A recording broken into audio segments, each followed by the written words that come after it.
Class 9 West Bengal board আমরা কোষে দেখি 9 সলভ করব। ওকে, প্রথম থেকে সলভ করব কোষে দেখি 9। তো কোষে দেখি 9 শুরু করার আগে একটু এর থিওরি পোর্শন একটু বলে নিচ্ছি। এখানে বেসিক্যালি কোন কোন রেজাল্ট আমাদের কাজে লাগবে। এখানে সবচেয়ে মোস্ট ইম্পর্টেন্ট থিওরাম যেটা হচ্ছে ত্রিভুজের বাহু দুটির মধ্যবিন্দু সংযোজক সরলরেখা, ত্রিভুজের যে কোনো দুটি বাহুর মধ্যবিন্দু সংযোজক সরলরেখা, যদি এ বির মধ্যবিন্দু ই হয় আর এসির মধ্যবিন্দু এফ হয়, তাহলে এই মধ্যবিন্দু সংযোজক সরলরেখা কি হয় না, এক হচ্ছে ই এফ সমান্তরাল বিসি, আর দুই হচ্ছে E F equal to half of BC. এই রেজাল্ট একটা কাজে লাগবে, খুব ইম্পর্টেন্ট। আর কি এরই কনভার্স রেজাল্ট হিসাবে কাজ করে কি না, সাপোজ এবিসি ত্রিভুজের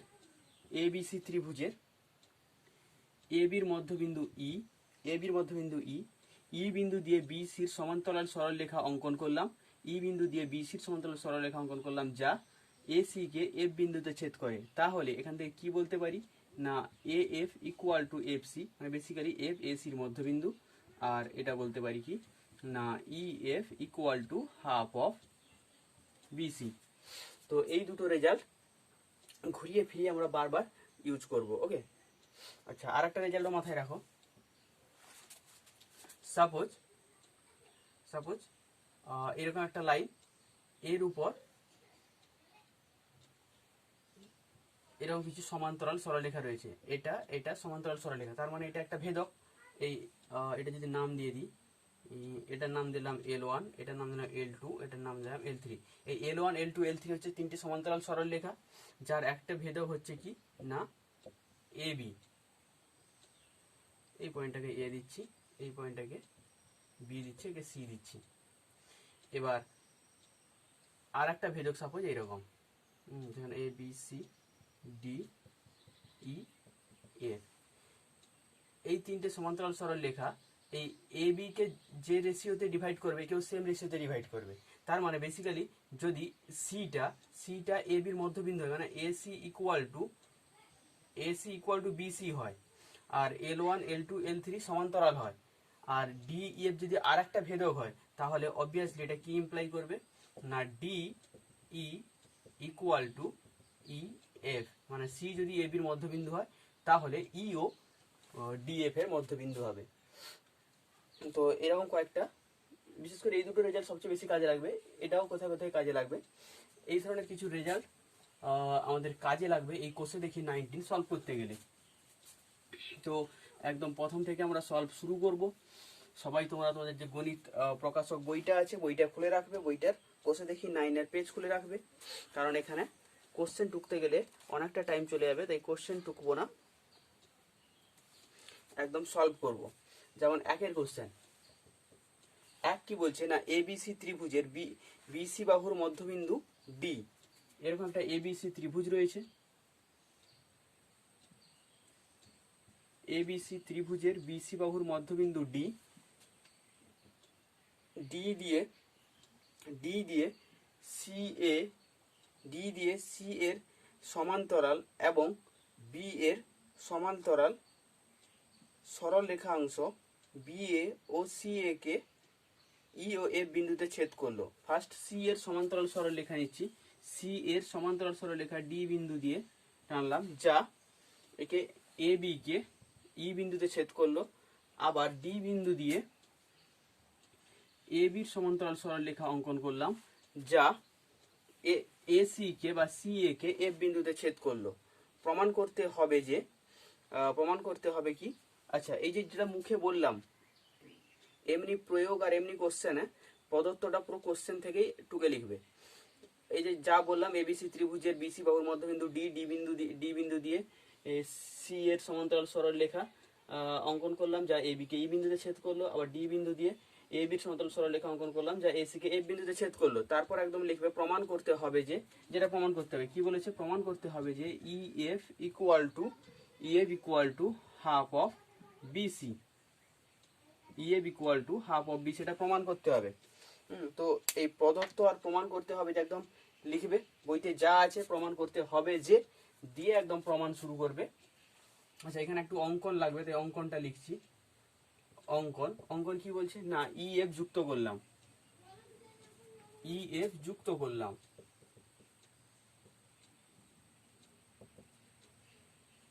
ই এফ যুক্ত করলাম। এবার আসছি প্রমাণ। আচ্ছা প্রমাণ কি না, আচ্ছা বেসিক্যালি আমি প্রমাণ করব ইটা এ বির মধ্যবিন্দু আর এফটা এসির মধ্যবিন্দু, তাহলে কি মধ্যবিন্দু সংযোগ সরলরেখা তৃতীয় বাহু, এই যে তৃতীয় বাহুর অর্ধেক হয়, এটা প্রমাণ হয়ে যাবে। তো basically E R F K A B আর এসির মধ্যবিন্দু প্রুভ করবো। দেখো তা প্রুভ করছি কি হবে, আরেকটা রেজাল্ট কাজে লাগিয়ে না, ত্রিভুজ এ বি সি এর, ত্রিভুজ এ বি সি এর বিসি এর মধ্যবিন্দু ডি এবং ডি এবং ডি এবং ডি এফ সমান্তরাল এ বি। এই যে সেকেন্ড একটা রেজাল্ট এদিকে বলেছিলাম না যে একটি বাহুর মধ্যবিন্দু একটা বাহুর সমান্তরাল সরলরেখা সমান্তরাল, ওই মধ্যবিন্দু দিয়ে যদি এই বাহুটার সমান্তরাল সরলরেখা অঙ্কন করি তাহলে এই বাহুটাকে ও মিড পয়েন্টে কাট করবে মধ্যবিন্দুতে। এটা এখানে ডিরেক্ট বলতে পারি, অতএব কারণ ডি ডি বিন্দু দিয়ে এ বি এর সমান্তরাল সরলরেখা অঙ্কন করেছি, যা একে এফ বিন্দু ছেদ করে, তাহলে এফ ইকুয়াল টু এসি। তার মানে অতএব এফ এসি এর মধ্যবিন্দু। আবার আবার এবিসি ত্রিভুজের বিসি বাহুর মধ্যবিন্দু তো ডি ছিল, আবার আবার ডিই ডিই সমান্তরাল এসি, ডিই সমান্তরাল এসি, তার মানে ই হচ্ছে কি, অতএব ই এ বি এর মধ্যবিন্দু।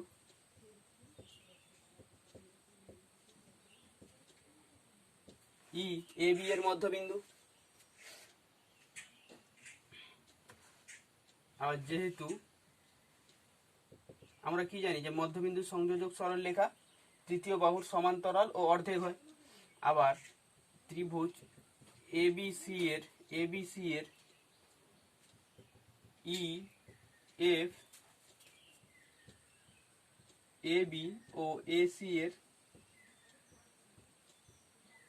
মধ্যবিন্দু। তো মধ্যবিন্দু সংযোজক সরলরেখা তৃতীয় বাহুর অর্ধেক আমরা জানি, অতএব E F equal to half of BC. এটাই প্রমাণ করতে বলেছিল, কিছু নাই, জাস্ট ঘুরিয়ে ফিরে ওই স্টেটমেন্টগুলো ইউজ করে রেজাল্টগুলো ইউজ করে দিলাম। দুই কি বলছে, ডি ও ই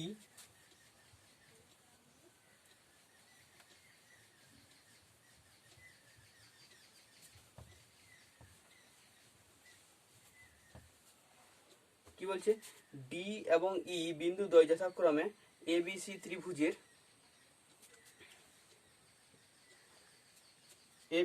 এবিসি ত্রিভুজের এ বি ও এসি বাহুর উপর এমন ভাবে অবস্থিত। আচ্ছা ছবিটা এখানে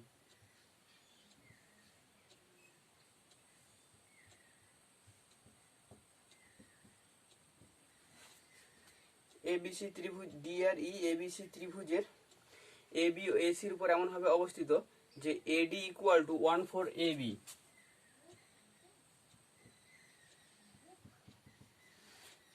এডি ইকুয়াল টু 1/4 এবি, মানে এ বির 4 ভাগের 1 ভাগ, এসির 4 ভাগের 1 ভাগ এই, এ ইকুয়াল টু 1/4 এসি।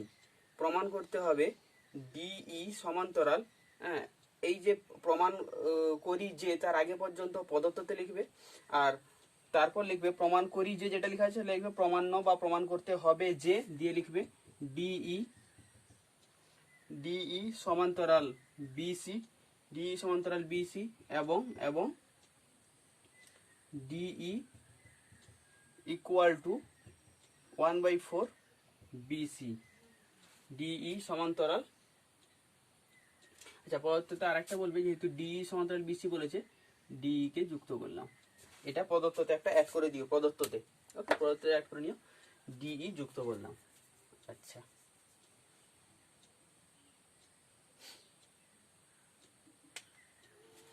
অঙ্কন করছি, দেখো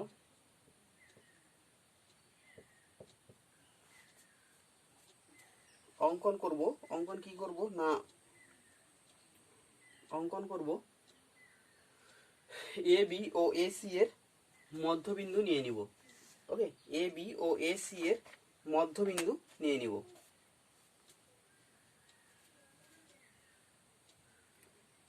ধরে নিচ্ছি এটা পি কিউ মধ্যবিন্দু, আর পি কিউ যুক্ত করলাম। কি নিচ্ছি, ধরি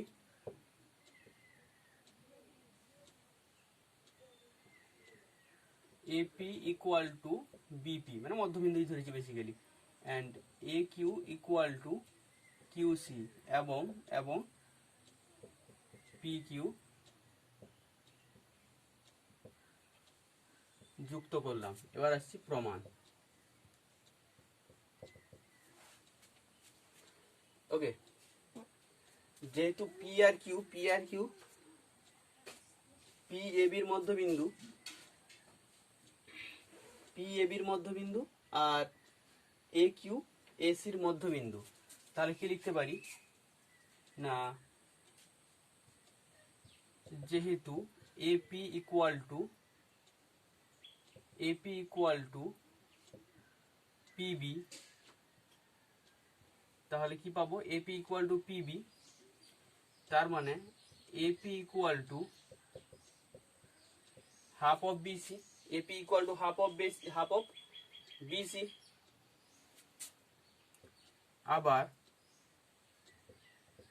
আবার এডি ইকুয়াল টু 1/4 বিসি। অতএব কি পাচ্ছি দেখো, এডি ইকুয়াল টু 1/4 বিসি। 1/4 কে লিখলাম half into half of BC. Half of BC সমান কি, এপি, তার মানে half of AP. AD equal to half of AP, তার মানে কি হয়ে গেল না, এপি ইকুয়াল টু ডি, এপির মধ্যবিন্দু, অতএব ডি এপি এর মধ্যবিন্দু, ডি এপি এর মধ্যবিন্দু, কারণ AD equal to half of AP, তার মানে কি এডি ইকুয়াল টু পিডি, তার মানে ডি এপি এর মধ্যবিন্দু।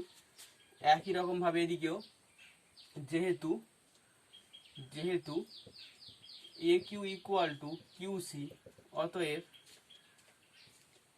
এ Q equal to half of AC. আবার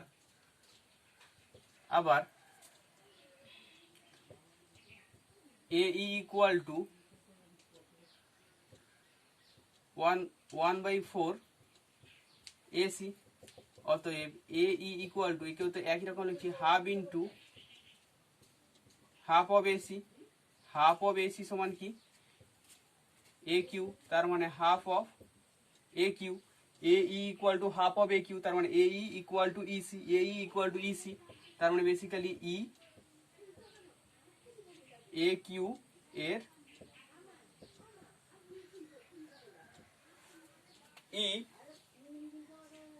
এ কিউ এর মধ্যবিন্দু। আচ্ছা, এবার দেখো এক এক করে আসছি। অতএব ত্রিভুজ এপি কিউ এর ডি এপি এর, আচ্ছা ডি একসঙ্গে লিখে নাও, ডি কমা ই এপি ও এ কিউ এর মধ্যবিন্দু যথাক্রমে এপি কিউ ত্রিভুজের এপির মধ্যবিন্দু ডি, এ কিউ মধ্যবিন্দু ই, তার মধ্যবিন্দু সংযোগ সরলরেখা তৃতীয় বাহুর সমান্তরাল ও অর্ধেক। অতএব ডিই সমান্তরাল পি কিউ এবং DE equal to half of P Q. এটাকে 1 নাম্বার রেজাল্ট দিলাম। এবার নিচ্ছি এই বড় ত্রিভুজটা এবিসি, ত্রিভুজ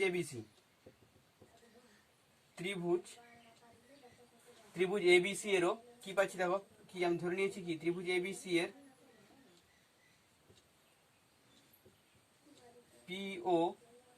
পিও কিউ এ বি ও এসি এর মধ্যবিন্দু, তার মানে এই মধ্যবিন্দু সমান্তরাল রেখা তৃতীয় বাহুর সমান্তরাল ও অর্ধেক। অতএব কি পাচ্ছি এখান থেকে না পি কিউ সমান্তরাল বিসি এবং P Q equal to half of BC. এবার 1 আর 2 থেকে কি পাচ্ছি দেখো,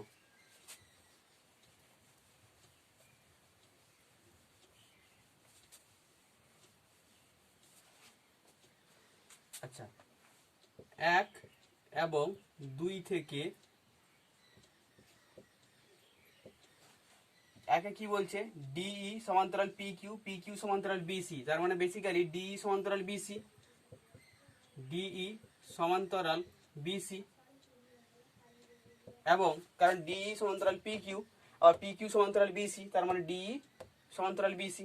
আবার এখানে দেখো DE equal to half of P Q, DE equal to half of P Q equal to half of BC, তার মানে এখানে কি পাচ্ছি না DE equal to half of P Q. আবার পি কিউ ইকুয়াল টু কত, P Q equal to half of BC, এখানে P কিউর ভ্যালু পুট করে দাও, half into half of BC, তার মানে 1/4 বিসি। এইটা আর এইটা প্রমাণ করতে বলেছিল এই যে, তার মানে প্রমাণিত। দেখো ঘুরে ফিরে ওই রেজাল্টগুলো ইউজ হচ্ছে। এরপর 3,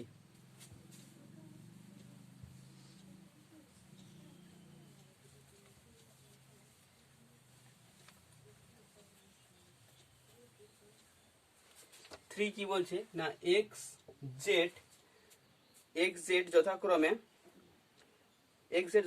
পি কিউ আর ত্রিভুজের Q R O Q P বাহুর মধ্যবিন্দু ও পি বাহুকে এস পর্যন্ত এমনভাবে বর্ধিত করা হলো যাতে P S equal to Z P হয়। তো এস এক্স পি আর বাহুকে ওয়াই ওই বিন্দু ছেদ করলে প্রমাণ করতে হবে P Y equal to 1/4 P R. আচ্ছা 3,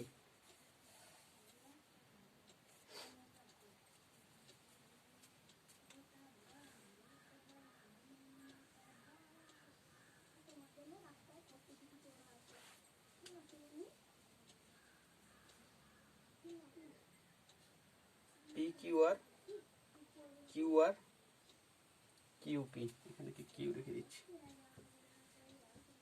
পি কিউ আর ত্রিভুজের কিউ আর এর মধ্যবিন্দু এক্স আর ও কিউপির মধ্যবিন্দু ওয়াই, কিউপির মধ্যবিন্দু ওয়াই নয় সরি জেড। আচ্ছা কিউপি বাহুকে এস পর্যন্ত এমন ভাবে বর্ধিত করা হলো যাতে P S equal to Z P হয়। আচ্ছা মানে এই সেম লেন্থের বর্ধিত করলাম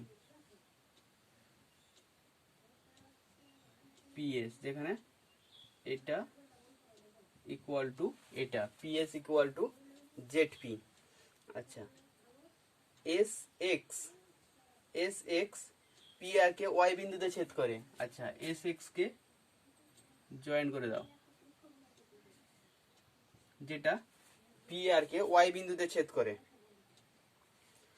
প্রমাণ এই পর্যন্ত, এই যে ছেদ করে এই পর্যন্ত তোমার প্রদত্ত, হ্যাঁ প্রথম থেকে একদম লিখবে ডিট, ওইখানে একদম টুকে দিও বই থেকে কোশ্চেন থেকে, সেটা প্রদত্ত থাকবে। তারপর প্রমাণ করি যে যেটা বলেছে সেটা প্রমাণ করতে হবে, যা প্রমাণ্য লিখে লিখবে P Y equal to 1/4 P R, 1/4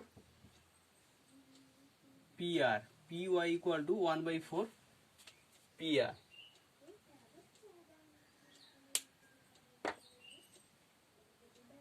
আচ্ছা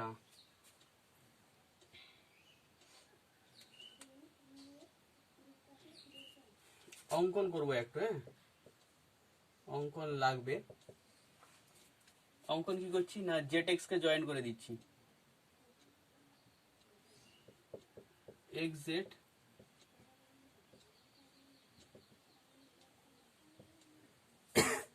এবার প্রমাণে আসছি।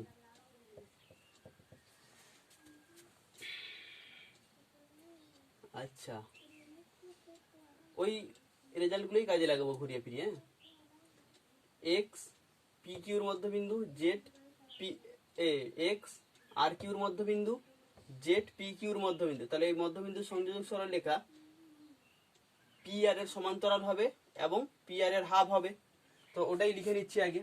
ত্রিভুজ পি কিউ আর এর এক্স ও জেড আর কিউ ও পি কিউ এর মধ্যবিন্দু।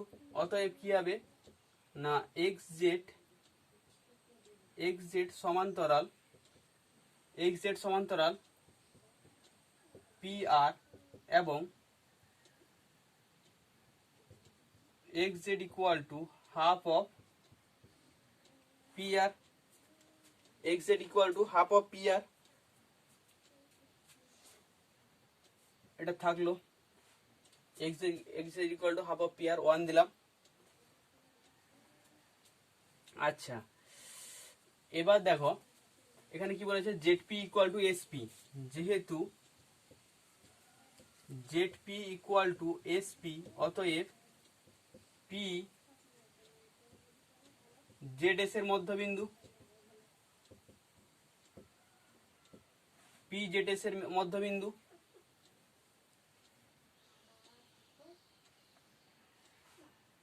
আচ্ছা, এবার কোন ত্রিভুজটা নিচ্ছি, এক্স জেড এস। ত্রিভুজ এক্স জেড এস এর কি পাচ্ছি, এটা তো একটা পেয়েছি, পি জেড এস এর মধ্যবিন্দু এবং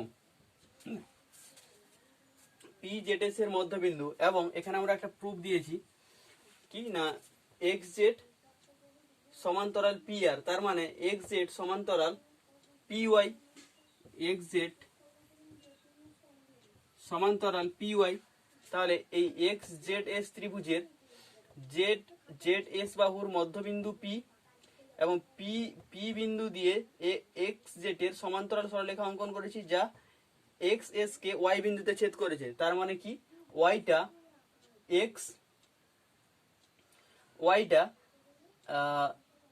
এক্স এস এর মধ্যবিন্দু এবং Y P half of X Z. অতএব ওয়াই, যদি এটা লাগবে না, এই ওয়াই যে মধ্যবিন্দুটা, ওয়াই এক্স এস এর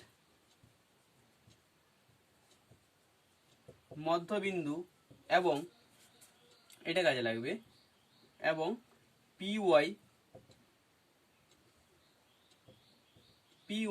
equal to half of X Z. একে দাও 2। এবার 1 আর 2, 1 এবং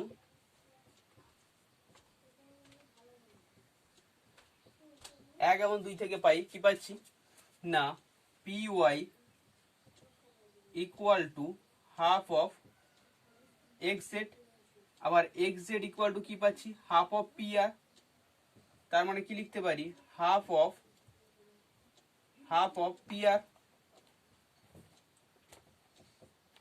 1/4 পি আর। অতএব P Y equal to 1/4 P R. এটাই প্রমাণ করতে বলেছিল, প্রমাণিত।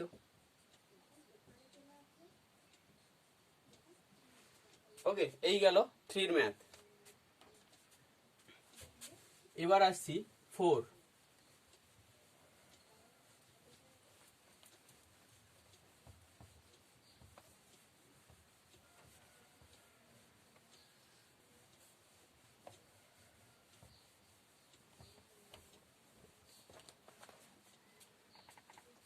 কি বলছে না, প্রমাণ করি যে একটি সামান্তরিকের বাহুগুলির মধ্যবিন্দুগুলি পরপর যোগ করলে যে চতুর্ভুজ পাবো সেটা একটি সামান্তরিক। আচ্ছা, এটা সোজা রয়েছে, একটি সামান্তরিক আঁকি তাহলে।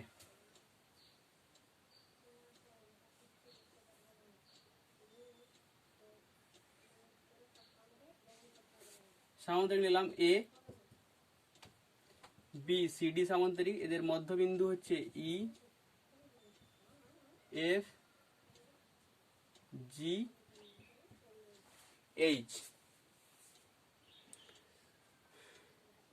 আচ্ছা, এটা কিন্তু যেহেতু এ বি সি ডি দিয়ে লেখা নেই, এখানে প্রদত্তটা তোমাকে লিখতে হবে।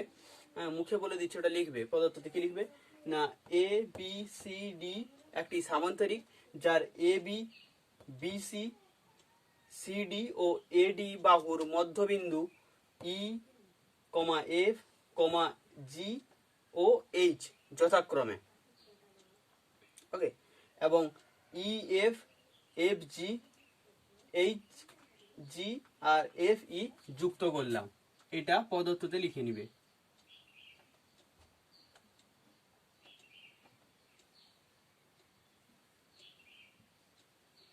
ওকে, যেটা বললাম এটা পদত্ততে লিখবে, দিয়ে লিখবে প্রমাণ করতে হবে যে ই এফ জি এইচ চতুর্ভুজটি সামান্তরিক। তারপর লিখবে প্রমাণ করতে হবে যে ই এফ জি এইচ চতুর্ভুজটি একটি সামান্তরিক। ওকে, আমি অঙ্কন থেকে স্টার্ট করছি।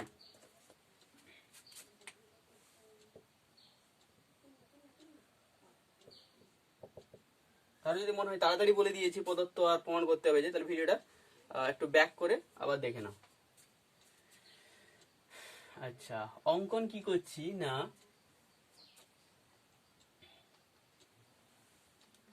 একটা কর্ণ জাস্ট জয়েন করে দিচ্ছি।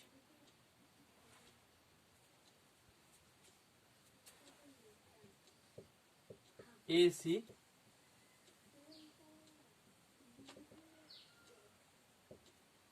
এসি যুক্ত করলাম। ওকে, এবার আসছি প্রমাণ।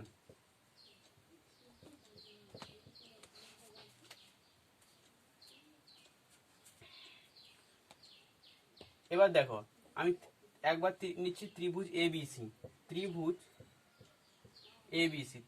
এবিসি এর, তাহলে এবি বাহুর মধ্যবিন্দু ই, বিসি বাহুর মধ্যবিন্দু এফ, ওটাই লিখছি। ত্রিভুজ এবিসি এর ই এফ এবি ও এসি এর মধ্যবিন্দু, তাহলে মধ্যবিন্দুর সংযোজক সরলরেখা ই এফ এসির কি হবে সমান্তরাল ও অর্ধেক, অতএব ই এফ সমান্তরাল এসি এবং E F equal to half of AC. একে একটা নাম্বার দাও। আবার এর ত্রিভুজ এ ডিসি, এদিকে ত্রিভুজটা না, এদিকে এডি বাহুর মধ্যবিন্দু এইচ, ডিসি বাহুর মধ্যবিন্দু জি, ওটাই লিখছি। এর এইচ ও জি, এডি ও এডি ও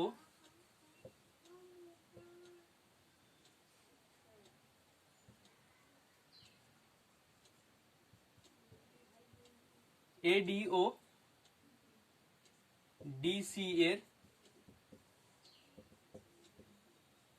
মধ্যবিন্দু যথাক্রমে।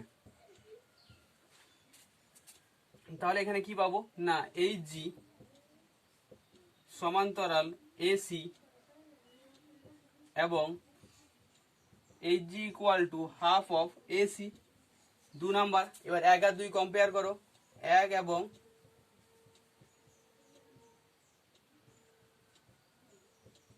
2 থেকে পাই কি পাচ্ছি, ই এফ সমান্তরাল এসি, এইচ জি সমান্তরাল এসি, তার মানে বেসিক্যালি ই এফ সমান্তরাল এইচ জি, ই এফ সমান্তরাল এইচ জি, ই এফ সমান্তরাল এইচ জি। আবার E F equal to half of AC, আবার G H equal to G H equal to half of AC. তার মানে এদিকে এই দুটো সমান হয়ে যাচ্ছে, মানে কি ই F equal two and E F equal two, তাহলে কি পাচ্ছি এইচ জি। এবার এই চতুর্ভুজটার কথা, এই চতুর্ভুজের এক জোড়া বিপরীত বাহু সমান ও সমান্তরাল, তার মানে চতুর্ভুজটা কি সামান্তরিক, ওটাই লিখবো। যেহেতু চতুর্ভুজ ই এফ জি এইচ এর ই এফ সমান্তরাল জি এইচ এবং EF ইকুয়াল টু GH, অতএব চতুর্ভুজ EFGH একটি সামান্তরিক। এটাই প্রমাণ করতে বলেছিল, প্রমাণিত। এই গেল 4। 5 কি বলছে? প্রমাণ করি যে একটি আয়তকার চিত্রের বাহুগুলির মধ্যবিন্দুগুলি পরপর যুক্ত করলে যে চতুর্ভুজটি হয় সেটি একটি রম্বস।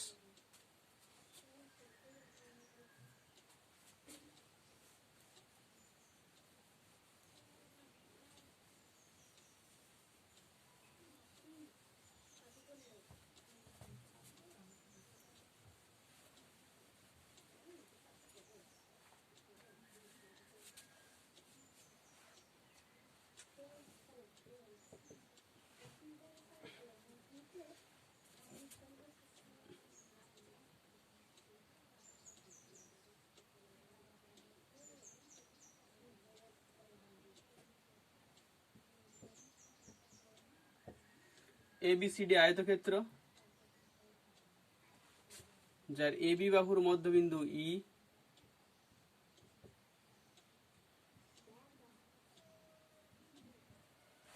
ওকে,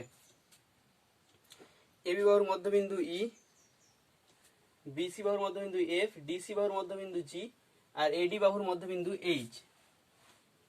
তো অঙ্কন পদার্থতে কি লিখবে না, ABCD একটি আয়তক্ষেত্র যার AB বাহুর মধ্যবিন্দু E, BC বাহুর মধ্যবিন্দু F, DC বাহুর মধ্যবিন্দু G, AD বাহুর মধ্যবিন্দু H, এবং EF FG EH HG যুক্ত করলাম। এটা লিখবে এটা যে EF FG GH EH যুক্ত করলাম। তারপর লিখবে প্রমাণ করতে হবে যে EFGH একটি রম্বস। EFGH একটি রম্বস। ওকে, তো এখানেও কি করছি, এখানে অঙ্কন লাগবে।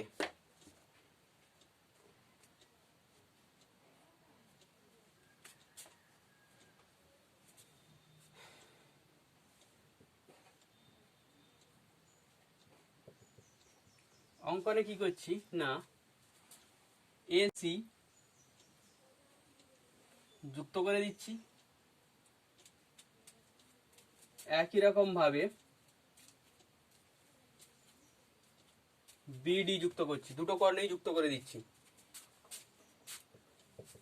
AC BD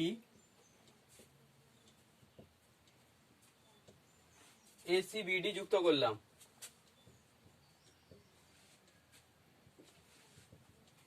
প্রমাণ। ওকে,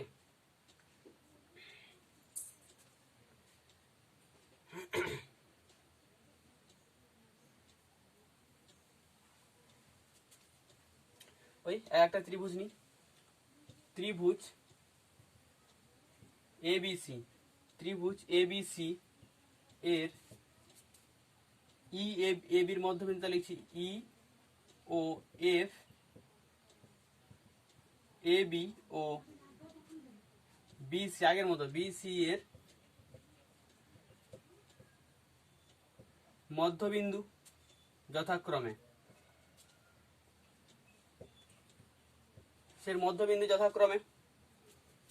অতএব ত্রিভুজের কি দুটি বাহুর মধ্যবিন্দু সংযোজক সরলা তৃতীয় বাহুর সমান ও তৃতীয় বাহুর অর্ধেক ও সমান্তরাল।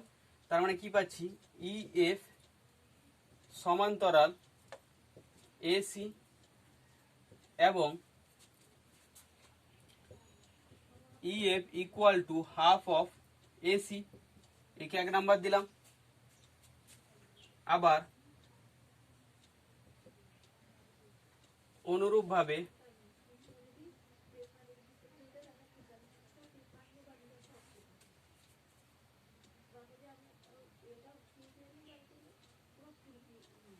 আবার অনুরূপভাবে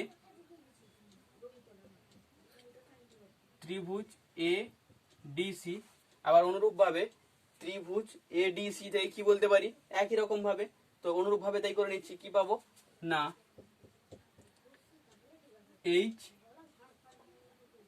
জি সমান্তরাল এসি এবং H G equal to half of AC. দুই, এক আর দুই থেকে, আচ্ছা একদম করে দিচ্ছি। আবার অনুরূপভাবে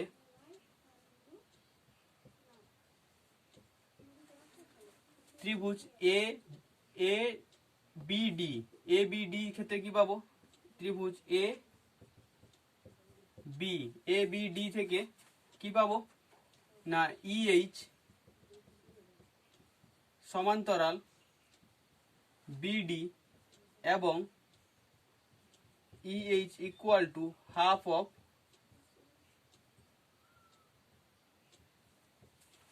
এটাকে 3 নম্বর দিলাম।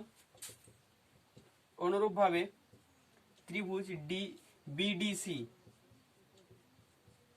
বিডিসি থেকে পাচ্ছি কি, বিডিসি থেকে পাচ্ছি এফজি সমান্তরাল বিডি এবং FG equal to half of BD. 4, এই 4টা রেজাল্টকে কম্বাইন করলে প্রুফ চলে আসবে। ওকে, 1 আর 2 থেকে কি পাচ্ছি, 1 এবং 2 থেকে কি পাচ্ছি না ইএফ সমান্তরাল এসি, এইচ জি সমান্তরাল এসি, তার মানে বেসিক্যালি ইএফ সমান্তরাল এইচ জি, এটাও এসির সঙ্গে সমান্তরাল, এটাও এসির সঙ্গে সমান্তরাল, মানে এই দুটো সমান্তরাল। EF equal to half of AC, H G equal to half of AC, তার মানে কি পাচ্ছি EF equal to H G equal to half of AC. Half of AC লিখলাম, তার কারণ আছে, এখানে একটা নাম্বার দিয়ে দাও 5।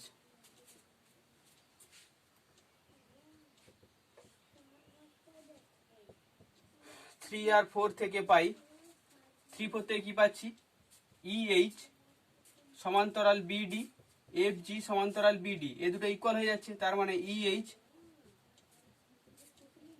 সমান্তরাল এফ জি, আবার EH equal to half of BD, F G equal to half of BD, এই দুটো ইকুয়াল হচ্ছে, তার মানে কি পাচ্ছি না EH equal to F G equal to half of BD. একে 6 দিলাম। এটা এই লিখছি half of AC half of BD লিখলাম, কারণ এই 4টা বাহু সমান দেখাতে হবে, তো রম্বস তো আর হবে, তার কারণ হচ্ছে এসি আর বিডি ইকুয়াল হবে। কেন ইকুয়াল হবে না, আয়তক্ষেত্রে দুটি কর্ণের দৈর্ঘ্য সবসময় সমান হয়।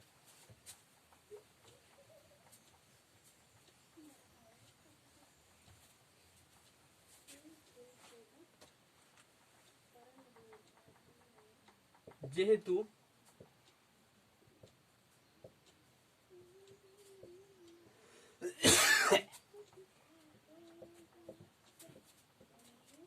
কর্ণ দুটির দৈর্ঘ্য সমান, অতএব এসি ইকুয়াল টু বিডি, অতএব 5 ও 6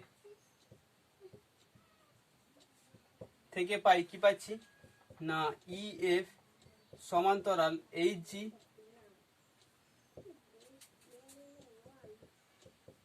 ইএইচ সমান্তরাল এফ জি এবং EF equal to H G. এই দুটো তাহলে কি ইকুয়াল হয়ে গেল, এই দুটো ইকুয়াল মানে equal to EH equal to F জি। তার একটা চতুর্ভুজের বিপরীত বাহুগুলো সমান্তরাল আর বাহুগুলোর দৈর্ঘ্য সমান, তার মানে এটা কি হয়ে গেল, অতএব ই এফ জি এইচ একটি রম্বস। ওকে, রম্বস প্রমাণ করতে বলেছিল।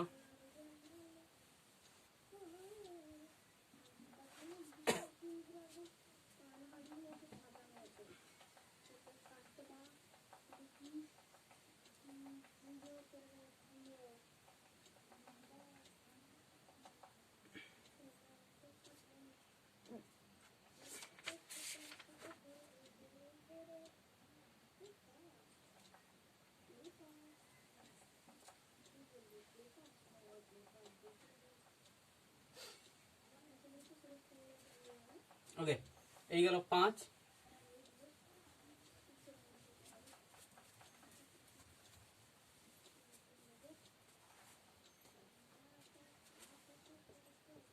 এবার আসছে 6 ও একই রকমের। কি বলেছে? প্রমাণ করি যে বর্গাকার চিত্রের বাহুগুলির মধ্যবিন্দু পরপর যুক্ত করলে যে চতুর্ভুজটি হয় সেটি একটি বর্গাকার চিত্র হবে। আচ্ছা, চতুর্ভুজ বর্গক্ষেত্রের বাহুগুলির মধ্যবিন্দু সংযোগ করলে যে চতুর্ভুজ পাবো সেটা আর একটা বর্গক্ষেত্র হবে।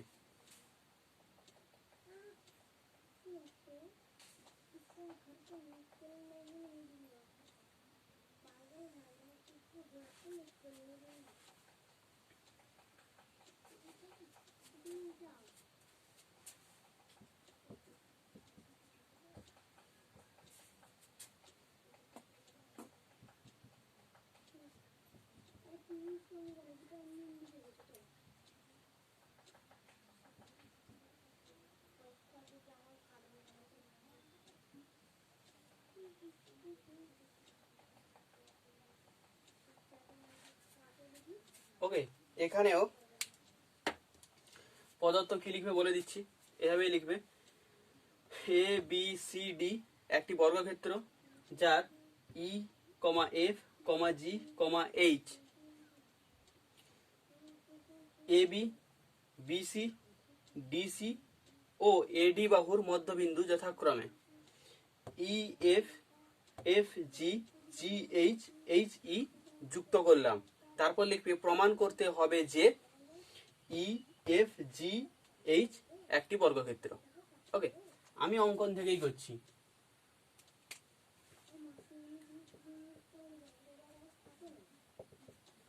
অঙ্কন অঙ্কন কি করছি?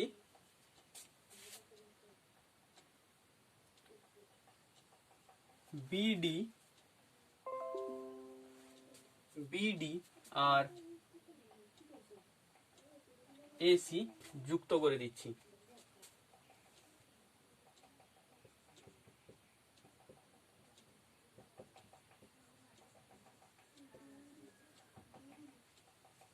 যুক্ত করলাম।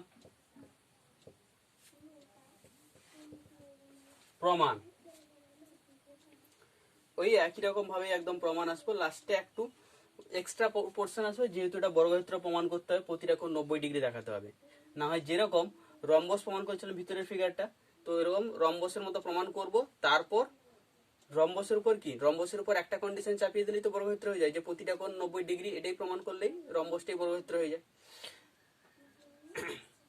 তো ফার্স্ট একে রম্বস প্রমাণ করব, পরে বর্গক্ষেত্রের জন্য প্রতিটা অ্যাঙ্গেল 90 ডিগ্রি দেখাবো। তো এই একই রকম ভাবে দুটো ত্রিভুজ যে কোনো নিচ্ছি। এবিসি ত্রিভুজ, ত্রিভুজ এবিসি এর ই ও এফ, এবি ও বিসি এর মধ্যবিন্দু যথাক্রমে। তাহলে মধ্যবিন্দু সংযোজক সরলরেখার তৃতীয় বাহুর সমান্তরাল ও অর্ধেক, তার মানে কি পাবো না ই এফ সমান্তরাল এসি এবং E F equal to half of AC. একে একটা নাম্বার দিচ্ছি। আর এডিসি ত্রিভুজ নিয়ে নিচ্ছি। ত্রিভুজ এডিসি এর তারও দেখো এইচ জি এডি ও ডিসি এর মধ্যবিন্দু যথাক্রমে। অতএব ওখানেও কি মধ্যবিন্দু সংযোগ রেখা তৃতীয় বাহুর সমান্তরাল ও অর্ধেক, তার মানে এইচ জি সমান্তরাল এসি এবং H G equal to half of AC. একে দিলাম 2, 1 এবং 2 থেকে কি পাচ্ছি না ই এফ সমান্তরাল এসি, এইচ জি সমান্তরাল এসি, তার মানে বেসিক্যালি ই এফ সমান্তরাল এইচ জি, এই যে এইদিকে এই দুটো সমান হচ্ছে, এবং E F equal to half of AC, H G equal to half of AC, half of AC equal হয়ে যাচ্ছে, তার মানে basically E F equal to H G. এবার E F G H H, আচ্ছা ই এফ জি এইচ এই চতুর্ভুজটার কথা পাবো। ই F G H চতুর্ভুজের ই এফ সমান্তরাল জি এইচ, ই এফ সমান্তরাল G H, E F equal to G H, মানে এই চতুর্ভুজের এক জোড়া বিপরীত বাহু সমান ও সমান্তরাল, তার মানে চতুর্ভুজটা কি হয়ে গেল? অতএব চতুর্ভুজ ই এফ এক জোড়া বিপরীত বাহু, আচ্ছা আচ্ছা না এটা হলে সামান্তরিক হবে, তো রম্বসে আসতে হবে, চারটা বাহু সমান দেখাতে হবে। আচ্ছা এটা ইকুয়াল টু রেখে দাও এখনো হাফ অফ এসি, একে নাম্বার দাও 3 থাক। অনুরূপভাবে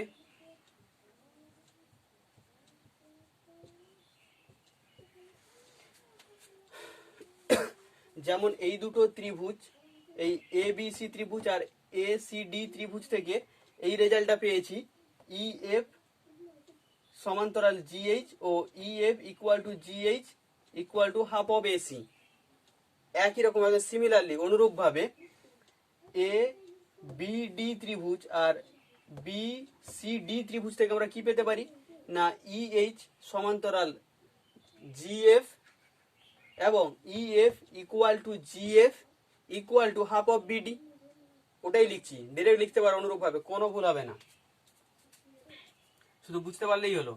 তো অনুরূপভাবে ত্রিভুজ এ বিডি ও ত্রিভুজ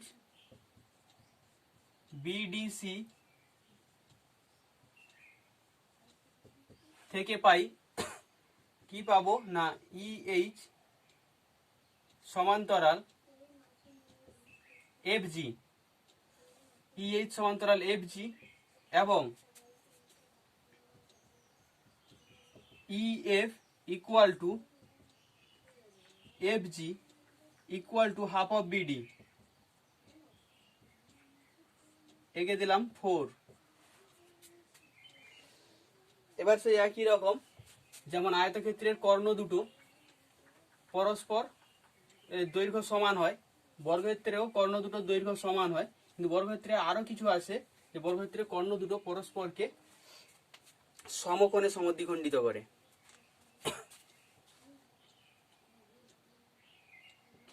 যেহেতু এসি ও বিডি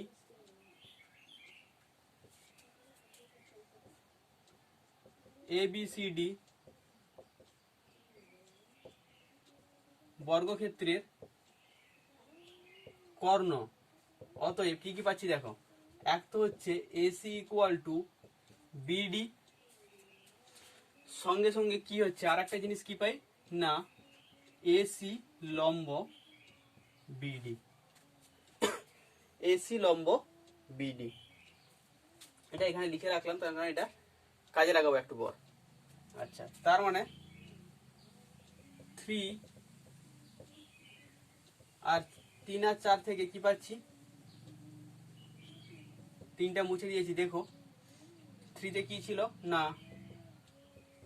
ই এফ সমান্তরাল এইচ জি, এখানে পেয়েছি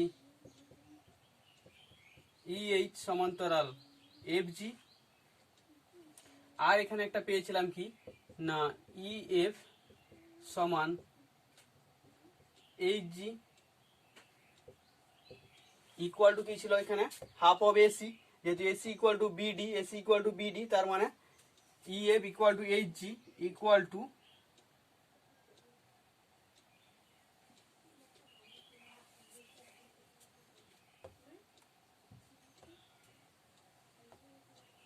এটা এফ নয় H equal two EH equal to F G.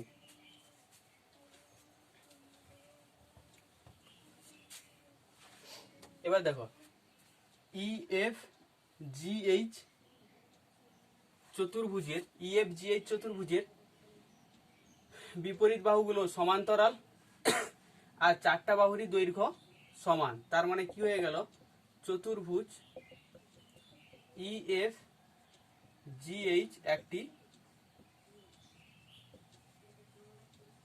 Rhombus. আমরা বর্গক্ষেত্রের একটা ডেফিনেশন কি জানি না, কোনো রম্বসের যদি প্রতিটা কোণের মান 90 ডিগ্রি হয় তাহলে ওটা একটা বর্গক্ষেত্র হয়ে যায়। দেখাবো এই রম্বসের প্রতিটা কোণ, এই রম্বসের প্রতিটা কোণই 90 ডিগ্রি।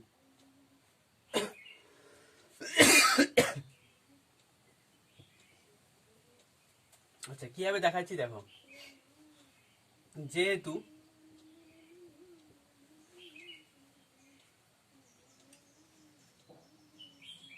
একটা কোণ দেখাচ্ছি, বাকি তিনটা কোণ অনুরূপ ভাবে হবে। এই কোণটাকে টার্গেট করেছি। আচ্ছা যেহেতু ই এইচ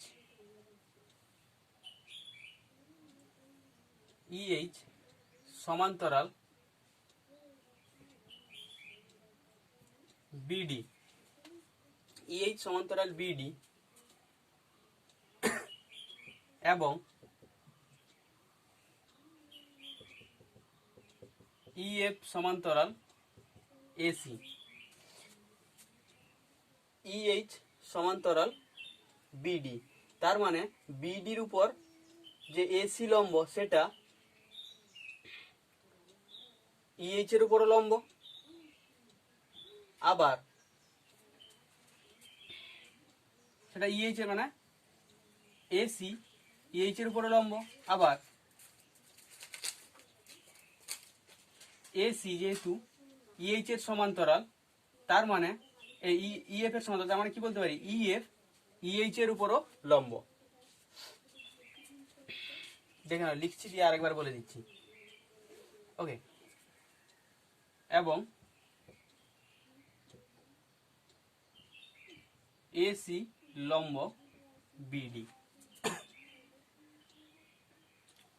এসি লম্ব বিডি, আবার বিডির সঙ্গে ইএইচ যেহেতু সমান্তরাল, বিডির সঙ্গে ইএইচ সমান্তরাল, আবার বি তাহলে মানে বিডির উপর যে লম্ব হবে সে ইএইচ এর উপরও লম্ব হবে, অতএব ইএইচ লম্ব এসি, ইএইচ লম্ব এসি। এবার দেখো ইএইচ লম্ব এসি আবার এসি সমান্তরাল ইএফ, তার মানে এসির উপর যদি ইএইচ লম্ব হয় তার মানে ওটা ইএফ এর উপর লম্ব।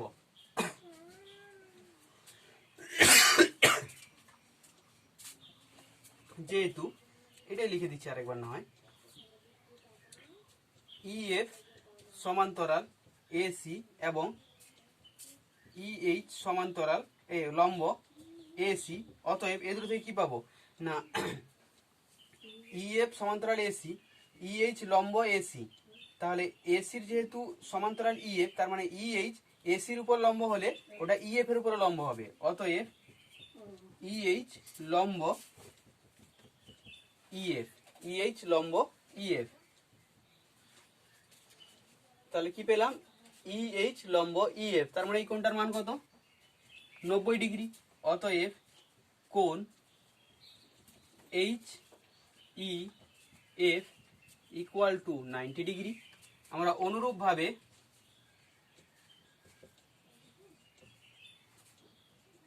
প্রমাণ করে পাই E F G equal to F G H equal to G H F equal to 90 degree. তাহলে প্রতিটা কোণ যেহেতু 90 ডিগ্রি হয়ে গেল, তার মানে চতুর্ভুজটা কি হয়ে গেল? বর্গক্ষেত্র। অতএব চতুর্ভুজ ই এফ জি এইচ একটি বর্গক্ষেত্র। এটাই প্রমাণ করতে বলেছিল। ওকে, ভিডিও লেন্দি হয়ে যাচ্ছে, তো এই ভিডিওতে এই পর্যন্ত 6 দাগ পর্যন্ত করলাম। পরের ভিডিওতে এর পর থেকে ম্যাথ করব। তো অবশ্যই ভিডিওটা যদি ভালো লেগে থাকে বন্ধুদের মধ্যে শেয়ার করো, লাইক করো, অবশ্যই সাবস্ক্রাইব করে নিও ফার্দার ভিডিও নোটিফিকেশন পাওয়ার জন্য। ওকে, থ্যাংক ইউ।